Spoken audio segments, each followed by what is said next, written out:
কারো জন্য এই বৈঠকই শেষ বৈঠক হতে পারে। নিঃশ্বাসের বিশ্বাস নাই, সেকেন্ডের কোনো ভরসা নাই। খুলনার মাহফিল এই সফরের মধ্যেই। মাহফিলে আল্লাহর বান্দা আমাদের দায়িত্বশীল, মাত্র ৩৫ না কত বছর বয়স। মাহফিল শেষে বাড়িতে গেল, বাড়িতে যাওয়ার পরে দরজায় নক করছে ২-৩ বার, এরপরে আর দুনিয়াতে নাই। আসলে কে কোন সময় কিভাবে রওনা করবে এটা আমাদের কারো জানা নাই। আর এমন একটা ব্যাপার, একবার যদি দুনিয়ার থেকে কেউ বিদায় নিয়ে কবরে চলে যায়, দ্বিতীয়বার আর আসার কোনো সুযোগ নাই। আর দুনিয়া মাজরাতুল আখিরা, এই দুনিয়াটাই হলো যেই জিন্দিগির কথা বলা হলো রওনা করে গেলে ফেরত আসা যায় না, সেই জিন্দিগির সম্বল সম্পদ কামাই করার জায়গা। আর ওই জিন্দিগির মধ্যে চিরস্থায়ী শান্তির জায়গা বেহেশত। আমরা যেন যেতে পারি, জাহান্নাম থেকে যেন বাঁচতে পারি বা মুক্তি পাই।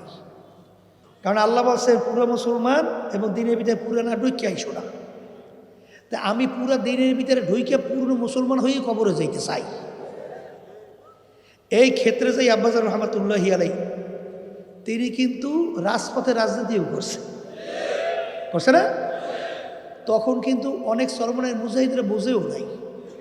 আমার মনে আছে হাফিজ উজির রহমতুল্লাহি আলাই যখন নির্বাচন করছিলেন, বা এর পরে কোন নির্বাচনে যায় আবার স্মরণ আছে, আব্বাজার রহমতুল্লাহি আলাই বলছিলেন যে এখন ইসলামের পক্ষে ডাক আসছে, আমি ঘরে বসে থাকতে পারবো না, আমি আমার সাধ্য অনুযায়ী আমি চেষ্টা করব ইসলামের পক্ষে শক্তি বাড়াবার জন্য। তিনি নামার পরে অনেক সরমনের মুজাহিদরা মন্তব্য করছে, শুনছি, আমার সঙ্গে না, শুনছি, করে হুজুরের কাছে মুরিদ হইছি। আখেরাতের ব্যাপারে হুজুরে বোঝে, দুনিয়ার ব্যাপারে হুজুরে বোঝে এত।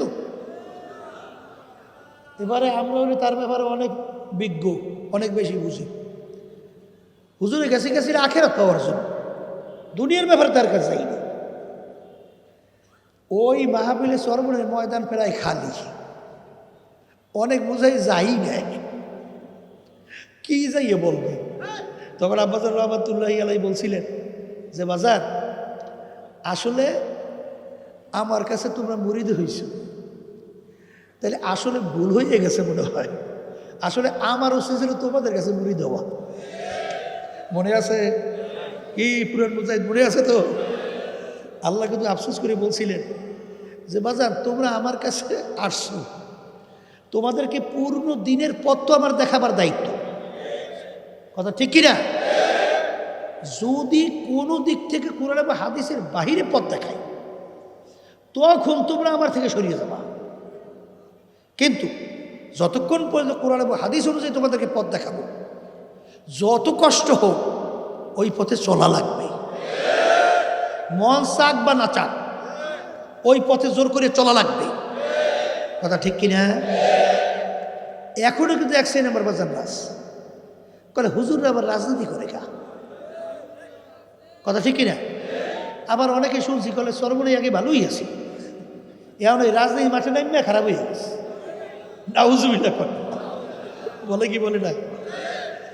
আমার বাজানদেরকে সংক্ষেপে বলবো, পর্দালে মা বোন যারা শুনতেছে, কথা বেশি লাম্বা টাম্বা না। আচ্ছা, আল্লাহ রসুল সাল্লাল্লাহু আলাইহি সাল্লাম কি রাষ্ট্রপ্রধান ছিলেন? ওই যে দেখেন, আপনারাই বলতেছেন যে আল্লাহ রসুল সাল্লাম রাষ্ট্র চালাইছে। আচ্ছা, সাহাবায়ে কেরামরা ছিল? দেখেন, আপনারাই বলতেছেন তারাও ছিল। আচ্ছা, তাইলে আল্লাহ হাবিব সাল্লাল্লাহু আলাইহি সাল্লাম যেই কাজটা করছেন, সাহাবায়ে কেরামরা যেই কাজটা করছেন, সেই কাজটা কি আমাদের করা লাগবে? হ্যাঁ। এখন আমার ভাইদেরকে বলবো, হ্যাঁ, কেউ যদি বলে যে এই প্রচলিত মানব রচিত কুফরি তন্ত্রমন্ত্র, আজকে হাইকোর্টে গেছিলাম, সেখানে আমাদের আইনজীবী পরিষদের তারা একটা সম্মেলন করছে, এই প্রথম গেছে, ওখানে আর যাইনি। যাওয়ার পরে দেখলাম অনেকেই আসছে। তখন আমি বললাম যে শোনেন, সৃষ্টি যার, আইন হবে তার। একের প্রথম শুরু করছে, কথা ঠিক না ঠিক? তখন বলতেছিলাম সর্বনাইতে মনে পড়ছে আমার, একজন ওই আওয়ামী লীগ করে আর কি, অনেক আগে, সে আমায় সেখানে বলতেছে, হুজুর আল্লাহ রাব্বুল আলামিন যেরকম যেরকম বলছে সবই আল্লাহর হুকুম অনুযায়ী চলার চেষ্টা করি, কিন্তু হুজুর রাষ্ট্র চালানোর ব্যাপারে আমরা একটু এই ধর্মনিরপেক্ষতাবাদ বা পরিচালিত গণতন্ত্র হুজুর এই অনুযায়ী একটু চলি, এতে কোনো সমস্যা আছে? এইটা আমাকে বলে। তখন আমি বলতেছি, তোমাকে একটা প্রশ্ন করি, তাইলে অন্যান্য সব ব্যাপারে আল্লাহ রাব্বুল আলামিন মানে পারে, সব ব্যাপারে আল্লাহ পারে, কিন্তু রাষ্ট্র পরিচালনার ব্যাপারে এখানে আল্লাহ পারে,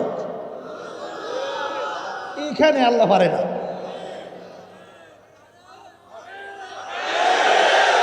এখন আর বাজানদেরকে বলি, এই কথা যদি কেউ বুঝিয়া শুই না, আল্লাহর নীতি আদর্শ অনুযায়ী রাষ্ট্র পরিচালনার ব্যাপারে ইসলামী নীতি আদর্শ পছন্দ না করিয়া মানব রচিত কুফরি তন্ত্রমন্ত্র এই এর পিছনে ঘোরে, তুমি ওই আয়াতের দিকে লক্ষ্য করো, উদখুলু ফিস সিলমি কাফা, তখন তুমি কোন পর্যায়ে আসো এইটা বুঝে কবরে রওনা করো।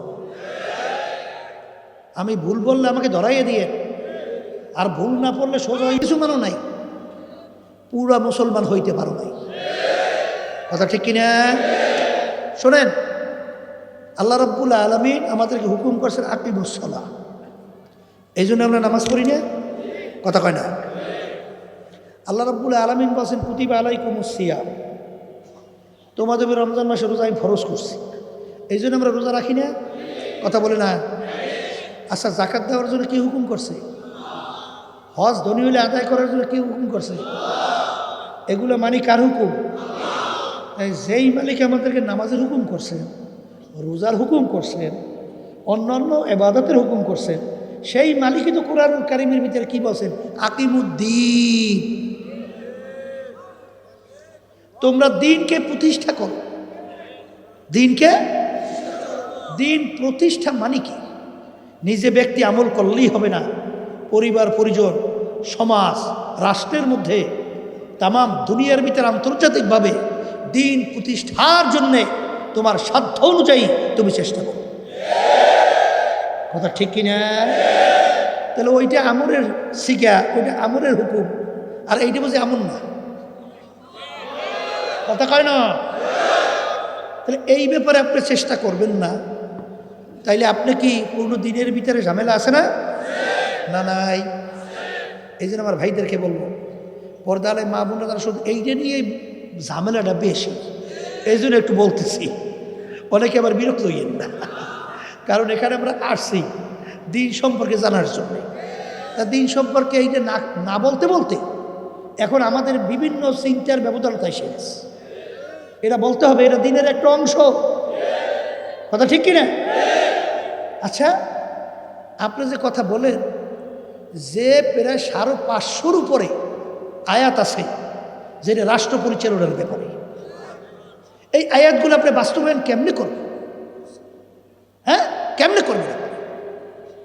এই জন্য আমার বাজানদেরকে বলবো, পর্দা আলে মা বোন যারা শুনতেছে, তাই যেই কথা বলতে চাইছিলাম, বলছি উদখুলু ফিস সিলমি কাফা, তাহলে তোমরা পুরাপুরি দিনের ভিতরে কি ঢোকো। আর আল ইয়াউমা আকমালতু লাকুম দীনাকুম, দিন পরিপূর্ণ। এখন দিন কাকে বলে এইটা আমার জানার পরে আবার বলছি, অনেক নতুন বাজানরা আছেন, পর্দালে মা বোনরা আছেন, দিনের ভিতরে আল্লাহ পুরো ঢুকতে বলছেন, এবং দিন পরিপূর্ণ। ওই যে আল্লাহ রাসূল সাল্লাল্লাহু আলাইহি ওয়াসাল্লাম সাহাবায়ে কেরামদেরকে নিয়ে মজলিসে বসা, ওমর রাদিয়াল্লাহু তাআলা আনহু তিনি ওই মজলিসের মধ্যে ছিলেন। এক ব্যক্তি আসছে, সাহাবায়ে কেরামরা বলতেছেন ব্যক্তিকে আমরা কেউ চিনি না, ব্যক্তি মদিনা শরীফের লোকও না, যদি মদিনা শরীফের লোক হতো আমরা চিনতাম। ব্যক্তি মুসাফিরও না, মুসাফির যদি হতো তাহলে কিছু আলামত চিহ্ন তার সঙ্গে থাকতো, এরকম কোনো আলামত চিহ্ন নাই। ব্যক্তির পরনের ভিতরে পোশাকাদি সাদা দবদবে, একেবারে পরিপাটি, মাথার ভিতরে চুলগুলো কালো বিছবিছে একেবারে সাজানো গোছানো। তাইলে ব্যক্তি গাইসা সরাসরি যাইয়া আল্লাহ রসুল সাল্লাল্লাহু আলাইহি ওয়াসাল্লামের হাঁটু মুবারক এসে হাঁটু মুবারক মিশেই বসছে। অন্য রায়াতের ভিতরে আসছে আল্লাহর হাবিবের দুই হাঁটুর উপর হাত রাখছে। কথা ঠিক না বে ঠিক? হাদিস সহি না গায়রে সহি? কথা কয় না?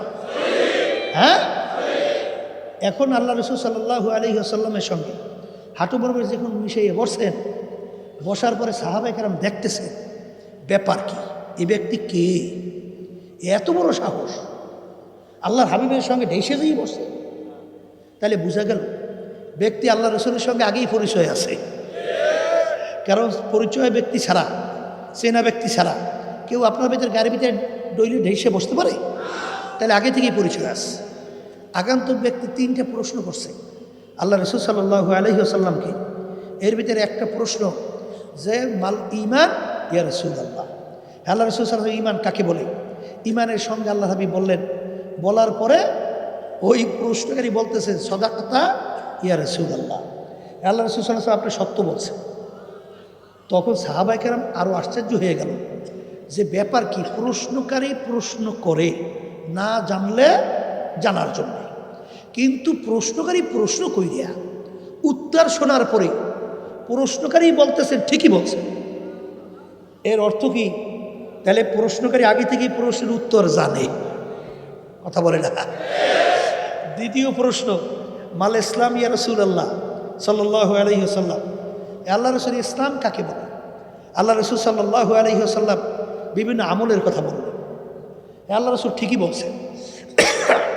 3 নম্বর প্রশ্ন, মাল ইহসান ইয়া রাসূলুল্লাহ, হুজুর ইহসান কাকে বলে? আল্লাহ রসুল সাল্লাল্লাহু আলাইহি ওয়াসাল্লাম বলেন আনতা আবুদাল্লাহ কাআন্নাকা তারা ফা ইল্লাম তাকুন তারা ফা ইন্নাহু ইয়ারা। এমনভাবে তোমরা আল্লাহর ইবাদত করো গোয়াকে মনে হয় যেন আল্লাহকে দেখতেছো। ওই অবস্থা ভিতরে তৈরি না হলে অন্তত এতটুকু খেয়াল করো, যদিও নাকি আল্লাহকে দেখি না, কিন্তু আল্লাহ তো আমাকে দেখে। এই দুই অবস্থার বাহিরে কোনো ইবাদত কবুল হবে না। বলেন ইবাদতের অবস্থা কয়টা? সবাই মুখ খুলে বলেন কয়টা? হয়তোবা আল্লাহকে দেখতেছি অথবা আল্লাহ আমাকে দেখতেছি। এই দুই অবস্থার বাইরে কোনো ইবাদত কবুল হবে না। নামাজও কবুল হবে না, রোজাও কবুল হবে না, অন্য হজ সহ অন্য ইবাদত কবুল হবে না। হয়তোবা আল্লাহকে দেখতেছি, বলেন বলেন, অথবা আল্লাহ আমাকে দেখতেছে। এক শ্রেণী বর্তমানে কিন্তু আছে এই যে তাসাউফ, এটা কিন্তু অস্বীকার করে। ইহসান এমনে মানতেই চায় না। কথা ঠিক না ভাই? ঠিক। ইবাদতের ভিতরে অবস্থান কয়টা? 2টা না? কয়টা? একটা বাহ্যিক, একটা ভিতরগত। আপনি নামাজেদার হয়েছেন, বাহ্যিক ফরজ আছে না? কাপড় পাক, জাগা পাক, কেবলামুখী হইয়া দাঁড়াইতে হবে, দাঁড়াইয়ে নামাজ পড়া, রুকু করা, সেজদা করা। কথা কয় না? এই যেখানে জোরে তেলাওয়াত জোরে করা, সহিভাবে তেলাওয়াত করা, কি আছে না? এইটা হলো বাহ্যিক। এটা কি? আর নামাজের ভিতরে খুশু খুশু হুজুরি কল, এইটা কি? গোপনীয় আমল। এটা কি? আল্লাহ রাসূল সাল্লাল্লাহু আলাইহি ওয়াসাল্লাম কি বলেন? লা সালাতা ইল্লা বিহুজুরিল কলব। যেই নামাজের ভিতরে হুজুরি কলব থাকবে না, খুশু খুশু থাকবে না, সেই নামাজ তুমি পড়বা ঠিকই, নামাজ হবে না। কথা কয় না? তাইলে ইবাদতের অবস্থা কয়টা? আবার কন না? এই দুই অবস্থার বাইরে কোনো ইবাদত গ্রহণযোগ্য হবে হবে না। তাহলে এখন কি পাইলেন? ঈমান, ইসলাম, ইহসান। এই 3টে জিনিস যখন বললেন, আগন্তুক ব্যক্তি চলে গেছে। কি করছে? চলে গেছে। আল্লাহ রাসূল সাল্লাল্লাহু আলাইহি ওয়াসাল্লাম বলেন সাহাবায়ে কেরামদেরকে, এই ব্যক্তিকে তোমরা কেউ চেনো? সাহাবায়ে কেরামরা বলতেছেন, হে আল্লাহ রাসূল সাল্লাল্লাহু আলাইহি ওয়াসাল্লাম, আমরা ব্যক্তিকে চিনি না, আমরা ব্যক্তিকে চিনি না। তখন আল্লাহ রাসূল সাল্লাল্লাহু আলাইহি ওয়াসাল্লাম বলেন, জিবরাইলু আতাকুম লিউআল্লিমাকুম দীনাকুম। জিবরাইল আমিন আসছে। বলেন কে আসছে? কেন আসছে? বলে তোমাদেরকে দ্বীন শিক্ষা দেওয়ার জন্যে। সবাই বলেন সুবহান। জিবরাইল আমিন সরাসরি আইসা সাহাবায়ে কেরামদের মজলিসের মধ্যে দ্বীন শিখাইয়া গেছে। কথা ঠিক না বা ঠিক? তাহলে আমরা দ্বীন পাইলাম কয় জিনিস মিললা? 3 জিনিস। বলেন কয় জিনিস? বলেন ঈমান, ইসলাম, ইহসান। কথা ঠিক? আর আমি কি বলছিলাম? আল ইয়াউমা আকমালতু লাকুম দীনাকুম ওয়া আতমামতু আলাইকুম নি'মাতি ওয়া রাদিতু লাকুমুল ইসলামা দীনা। তাহলে দিন পরিপূর্ণ। আর 3 জিনিসের নাম কি? দিন। কথা ঠিক না বা ঠিক? এখন আমার বাজানদেরকে বলবো, পর্দা আলে মাহমুদরা শুনতেছেন, শোনেন। আল্লাহ রসুল সাল্লাল্লাহু আলাইহি ওয়াসাল্লামের মৌলিক 4টে কাজ ছিল। কয়টা? মুখস্থ রাখেন। 1 নম্বর দাওয়াত, 2 নম্বর তালিম, 3 নম্বর তাজকিয়া নফস। কথা ঠিক? 4 নম্বরে জিহাদ। কথা ঠিক? আচ্ছা, এখন আমার ভাইদেরকে বলবো, শোনেন। আমার আব্বাস যে কথাগুলো বলতেন বারবার স্মরণ করায় দেওয়ার জন্য বলছি। আব্বাজান বলতেন বর্তমানে ইসলাম হয়ে গেছে অন্ধের হাতি দেখা। এই আজকেও প্রায় 3 জন অন্ধ আমার সঙ্গে দেখা করলো। এর ভিতরে হাফেজ একজন। আল্লাহু আকবার। সব দেখলাম আল্লাহ বলা। আল্লাহু আকবার। সেখানে অন্ধের হাতি দেখতে গেছে, চোখ দিয়ে না হাত দিয়ে দেখছে? অন্ধ কি হাত চক্ষু দিয়ে দেখছে? হাত দিয়ে দেখছে। এখন সাইর অন্ধ একত্রিত হওয়ার পরে একজন আগে জিজ্ঞাসা করে, এ গেলাম তো হাতি দেখলে কেমন দেখলা? তো একজনে বলে হাতি তো দেখলাম লম্বা কাশির মতো মোটা। আর একজন বলে হাতি দেখলাম খাম্বারের মতো মোটা। আর একজন বলে হাতি দেখলাম কুলার মতো চ্যাপটা। আর একজন বলে হাতি দেখলাম ঘরের মতো। এর ব্যাপার কি?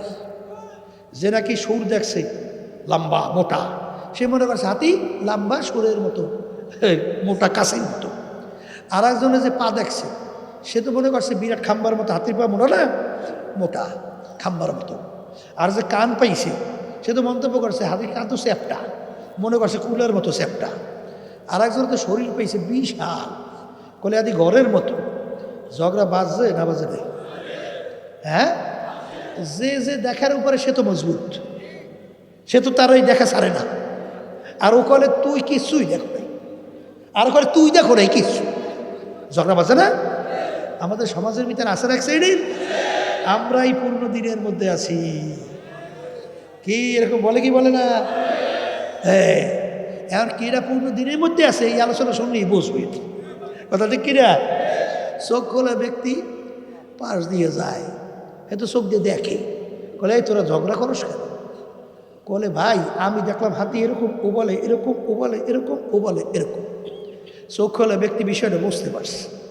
আসলে ওরা তো চক্ষু দিয়ে হাতি দেখে নাই, দেখছো তো হাত দিয়ে তোগাইয়া, তাই যেরকম হাতে পাইছে ওরকম মন্তব্য করে। বলে তোরা ঝগড়া করিস না, আসলে পূর্ণ হাতি তোরা কেউ দেখো নাই। ওই চাইরু জিনিস মিললিয়া তার নাম হইল হাতি। বর্তমানে এক সাইডে আমার বাজানরা শুধু দাওয়াতের মধ্যে আছে, শুধু তালিমের খবর নাই। যদি সূরা জিজ্ঞাসা করেন, মাসালা জিজ্ঞাসা করেন, তখন দেখবেন আর কিছু পারে না। আসতে কয় ওদিকে নামাজের ভিতরে কিরাত সহিভাবে তেলাওয়াত করা কি বলেন ফরজ? নামাজই হবে না। কথা ঠিক কি না?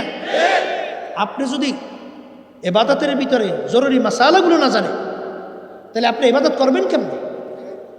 এই ক্ষেত্রে যে আমার আব্বাজান বলতেন চরবনের কোনো মুজাহিদ মূর্খ থাকতে পারবে না, প্রত্যেকটা মুজাহিদকে আলেম হতে হবে। এটা কিন্তু দাওরা হাদিস কামেল পাশের আলেম না, আমল করার জন্য যে আলেম ওইটা শিখতেই হবে। অনেকে শুনছি যে আপনারা সাপ্তাহিক তালিমে যান না, হালকায় যান না। হে, তালিম হালকায় যান না, তাইলে আপনি আলেম হবেন কিভাবে? সদিকিন বন্দাদের সংস্পর্শ পাইবেন কিভাবে? শোনেন নাই ঘটনা?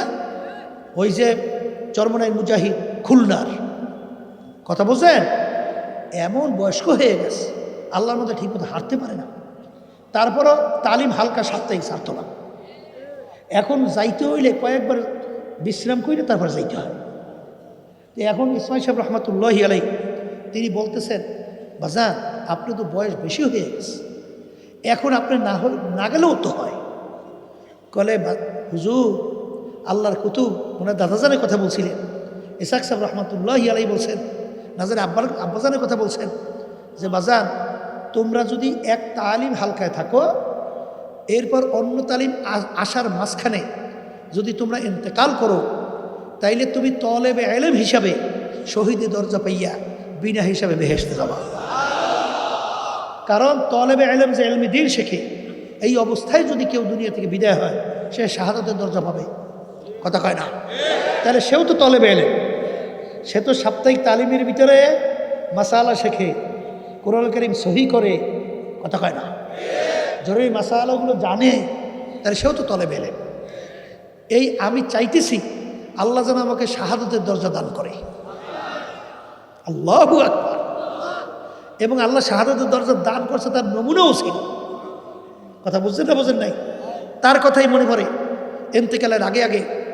হ্যাঁ, শুনছিলাম যে ঘরের ওই চালের থেকে একটা আলো নূরের মতো আইসা তার চেহারার মধ্যে ভরিয়ে গেছে। ইন্তেকালের পরেও তার চেহারার চকচক চকচক চকচক করতে আছে। তাই যেই কথা বলতে চাইছিলাম যে এক শ্রেণীর চরমনায় মুজাহিদ মনে করছে যে আলিশেমি কইরিয়া এখন সাপ্তাহিক তালিম হালকায় যান না, কিন্তু বাজান ভালো করে যাই না রেখেন, এই শহীদি দরজা চান না? আসতে কয় চান? তাই চাইলে আপনি এটা ছাড়বেন কেন? ছাড়া যাবে? এটা ছাড়া যাবে না।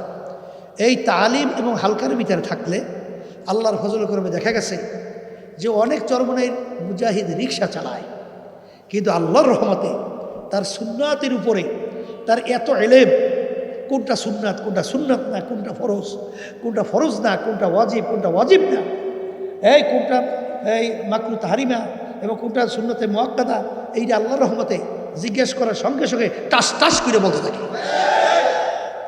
এই অনেক সময় বলি না, আমাদের চরমনাইতে আমারও স্যার ছিল, অঙ্কের স্যার, বুঝছেন, BSc master, BSc first class পাইছিল ওই জমানায়। তো এই আল্লাহর ভয়, বড় চাকরি পাইত, বড় অফিসার হইতো। ওই সময় বিএসসি ফার্স্ট ক্লাস বড় কঠিন ছিল, বড় অফিসার হইতো, কিন্তু দেখতেছে হালালের উপরে চলা বলা কঠিন। সেই জন্য সবাই মাদ্রাসায় ওস্তাদ হয়েছে। ওস্তাদ হওয়ার পরে তার উপাধি পাইছে বিএসসি মুফতি। কি মুফতি? বিএসসি মুফতি। ব্যাপার কি বিএসসি মুফতি কি? অর্থাৎ মাসালা জিজ্ঞাসা করার সঙ্গে সঙ্গে মোড়ায় ঠোঁটস্থ আর মুখস্থ বোঝেন তো? কি বুঝলেন? শোনেন, মুখস্থ হলে চিন্তা করিয়ে কয়, আর ঠোঁটস্থ হলে চিন্তা ছাড়া ঠোঁট দিয়ে বাইরেই থাকে। এই জন্য বলছে ঠোঁটস্থ, এই মুখস্থ আর ঠোঁটস্থ। তো এমনভাবে মাসালা আয়ত্তেরই আসে, বলার সঙ্গে সঙ্গে ঠোঁটস্থ বলতেই আসে। কথা ঠিক কিনা? এই জন্য চরমনের কোনো মুজাহিদ, এক কথায় কোনো দিনদার, কোনো ইমানদার, সে কিন্তু মূর্খ থাকতে পারবে না। ব্যবসার ব্যাপারে 24 ঘন্টা চিন্তা, বাড়ি কয়টা বানাইবে এই জন্য খুব চিন্তা, গাড়ি কয়টা তৈরি করবে এই জন্য খুব চিন্তা, আরো কয়েকটা ব্যবসা কেমনে কোটি কোটি শত শত কোটি টাকা বাড়ানো যায় এই ব্যাপারে চিন্তার অভাব নাই। কিন্তু যখন বলা হয় যে একটু সূরা ফাতিহা তেলাওয়াত করেন, তো এখন যে মুখ বেঁকাবেঁকি শুরু করে, এখন আর সহি তো দূরের কথা, এখন মুখ দিয়ে আর সূরা ফাতিহা বের হয় না সহিভাবে। কথা ঠিক কিনা? এই জন্য 2 নম্বর সবকের পরে যখন 3 নম্বর সবক নেবে, ওই কেরাত নামাজের ভিতরে যতটুকু সহি দরকার এদের না হওয়া পর্যন্ত সবক দেওয়া হয় না, নেবেন না। কথা ঠিক কিনা? এই জন্য আমার বাজানদেরকে বলবো, এই তালিম এইটা কিন্তু ফরজ। কারণ আল্লাহ রসুল কি বলছেন, তলাবুল ইলমি ফারিজাতুন আলা কুল্লি মুসলিম, প্রত্যেকটা মুসলমান মহিলা পুরুষ ইলমে দ্বীন শিক্ষা করা কি আবার কর না ফরজ। লাগবে কি লাগবে না? তালিম লাগবে, তাজকিয়া নাফস লাগবে, জিহাদ লাগবে। বর্তমানে কিন্তু দেখবেন তাজকিয়া নাফস এক শ্রেণী আমার বাজানরা আছে, কিন্তু জিহাদের ব্যাপারে কিন্তু খবর নাই, তালিমেরও খবর নাই, কিন্তু আসলে ওটাই লাগবে। কথা ঠিক কিনা? এই জন্য আব্বাজান বলতেন, দেখো আমার সব কিছু আছে কিনা এবং তোমাদেরকে সেইভাবে বলি কিনা। তা আজকে আমার বাজানদেরকে বলবো যে এত কষ্ট করে মাহফিলের ব্যবস্থা পর্দালে মামুনা ঘর বাড়ি ছেড়ে আসছেন, দিন পূর্ণ কি এইটা আমাদের বুঝতে হবে, এবং পুরা দিনদার হয়েই আমাদেরকে কবরে যাওয়া লাগবে। কথা ঠিক না ঠিক? কারণ আল্লাহ রাব্বুল আলামিন তো কবরে যাওয়ার ব্যাপারে আগেই সতর্কবাণী হিসেবে বলছেন, ওয়ালা তামুতুন্না ইল্লা ওয়া আনতুম মুসলিমুন। খবরদার, সতর্কবাণী, কি বাণী? খবরদার, মুসলমান না হইয়া কেউ মরিও না। কে বলছে? হ্যাঁ, জোরে বলেন কে? আল্লাহ বলছেন মুসলমান না হয়ে কেউ মরিও না। এখন পূর্ণ মুসলমান না হইয়া, এই পূর্ণ মুসলমান অর্থ কি? লেবাস, সুরাতে, কামাইতে, খরচে, সর্বক্ষেত্রে, ঘরে বাইরে, আন্তর্জাতিকভাবে, রাষ্ট্রীয়ভাবে, সর্বক্ষেত্রে আল্লাহ এবং আল্লাহর রসুলের হুকুম অনুযায়ী নিজের জীবনকে চালানো, চলার নামই হলো মুসলমান। বুঝে আসুক বা না আসুক, কথা ঠিক? এইটা সাহাবাই কেরামদের অবস্থান দেখবেন। সাহাবাই কেরামরা কেমন মুসলমান হয়েছিল, কেমন ইমানদার হয়েছিল, বুঝে আসুক বা না আসুক। আল্লাহ রসুল সাল্লাল্লাহু আলাইহি ওয়াসাল্লাম যা শুনাইছেন, দুনিয়া সব একদিকে চলে গেছে, কিন্তু তার বিরুদ্ধাচারণ করে নাই।